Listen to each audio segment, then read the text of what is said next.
Hello and welcome to lesson 2 of week 5. In this lesson, we are going to look at Lambda function and then how to use user input. My name is Mildred. In the last lesson, we looked at functions in its basic form. Now let's look at how to write functions, something we call like an anonymous function. And we call this Lambda function. And this is more useful when we get to topics like higher order function, when you want to create a temporary function within a function to perform a task. Now let's look at Lambda functions. Let's use the same example of creating the area of a triangle, and we don't want to create a function, we want to use lambda. Maybe this is something that we do within a function, or we just do it within a statement or something. So let's say we create a variable called area try, and this variable is going to store an anonymous function. The syntax for lambda function is to write lambda, and then you want to put the argument and with a colon, so it's lambda argument and then a colon and then your expression like this. So now we want to create that area of a triangle, but we want to use a lambda function. We say it's half times base times height, and so the user has to pass in the base and the height.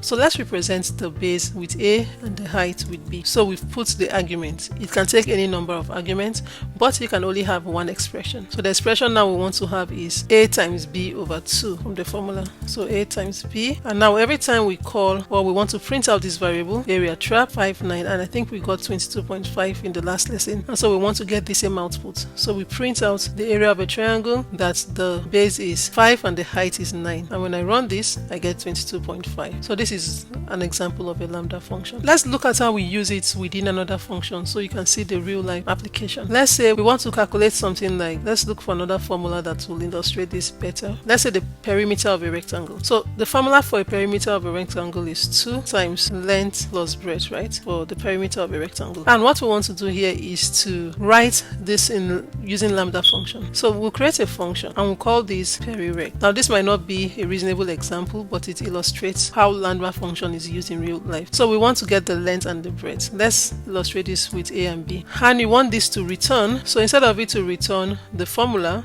I mean, this is just a longer method to do something simple, but it illustrates lambda function. So we're going to return, we're now creating an anonymous function within this function called lambda, and lambda x. And now what x is going to do is to say x times, now this is not the best example, but it actually shows you how we use lambda. So you can think about complex things that you want to do where you call lambda within it. So what will happen now is like we're doing something like we call closure or something to show higher order function. So what we'll do here now is to say x, let's create a variable, let's call this variable y is equal to perirect, and now we're going to supply the length and the breadth, let's say 5 and 2, right? And so now y has this, but we need to return something. When we want to print, we're going to call this variable called y, and then we know that we're supposed to say x is 2 times length plus breadth, and so we'll now supply y 2. It's just like we are doing closures, but this is an example that illustrates what happens in the real world when you use lambda. Is you're calling an anonymous function that you need temporarily within a function. So this doesn't make sense in terms of execution time, because we can easily just return this formula here instead of putting an anonymous function,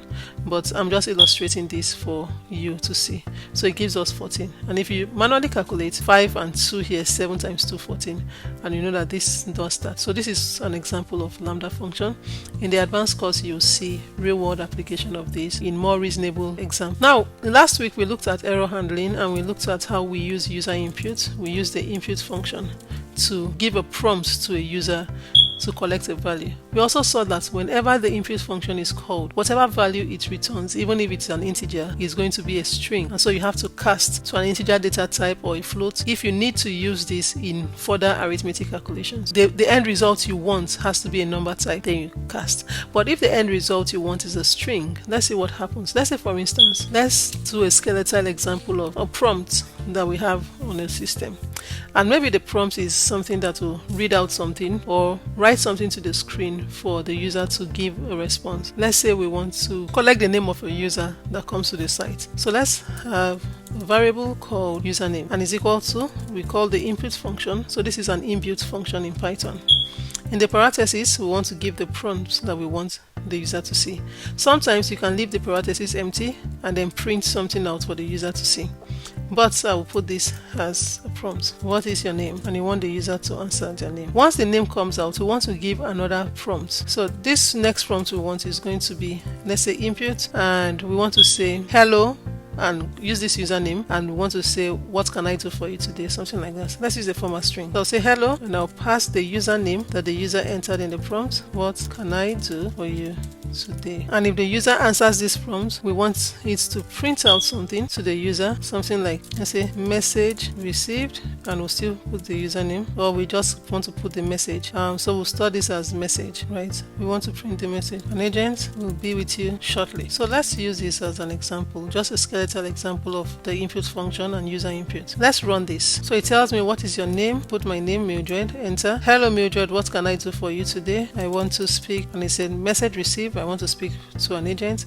An agent will be with you shortly. So you see how we use the input to create a dialogue. So this is all about the input function to receive user input in Python. When we look at lists in the previous weeks, we looked at how we can use a list to do something. We look at like append. Let's say we want to create a new list that depends on the value of another list. We want to append something into a new list when it satisfies a condition. Let's use that as an example, for instance. Let's say we have old list. So this is called list comprehension, and the old list will have values like, let's say, Alice, Jane, Aaron. So let's say this is a list that we have, and we want to create a new list, and this new list is going to be an empty list. What we want to do here is to have every name in this old list that starts with an A to be sent into the new list. Right. So let's use a loop for I in old list. So we have one of the list method starts with that we can use to check each of the value when it iterates through to see what it starts with, right?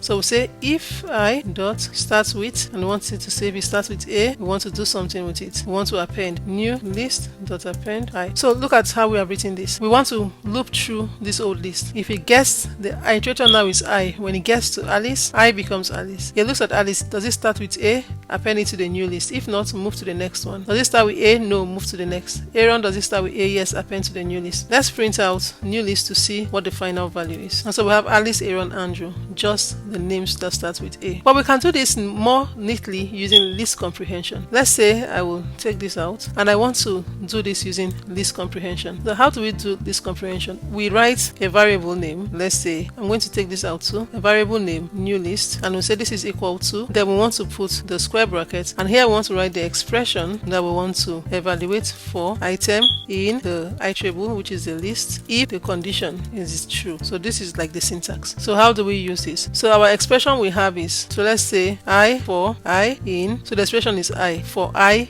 in old list if I starts with A. So now we've written this whole thing in one line using list comprehension. And so now I'll just print new list. Let's run this, and we have the new list, Alice, Aaron, Andrew. So you can see how we can use list comprehension to have a shorter way of doing the same thing. And when we get to the advanced course also, and also a new course that starts in September for those who want to pass technical interviews and get remote jobs, you want to take foundations of software development, where we look at data structure and algorithm, and you see the most optimized way of writing code to get results without having to use more resources than necessary. So this is where we end this lesson. Thank you, and see you next week.